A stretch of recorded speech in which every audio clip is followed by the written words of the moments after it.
Stasera l'unico faccia a faccia TV tra i due candidati all'Eliseo, Emmanuel Macron e Marine Le Pen. La corrispondente da Parigi, Giovanna Botteri.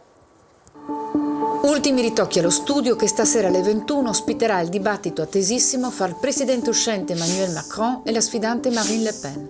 Due giornalisti, Gilles Boulot, che conduce il telegiornale delle 20 di TF1, e Léa Salamé, cronista politica di France 2, saranno gli arbitri del confronto. In apertura la questione del potere d'acquisto, poi la politica estera e l'ambiente.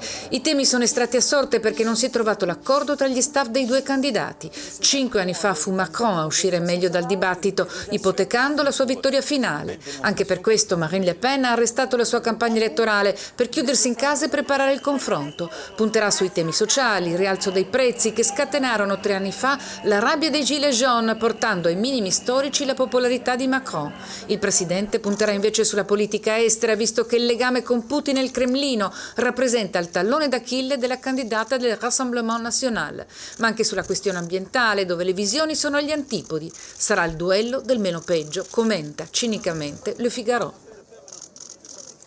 E alle presidenziali francesi, alla sfida tra Macron e Le Pen, sarà dedicata la puntata di questa sera di TG2 Post, condotto da Manuela Moreno.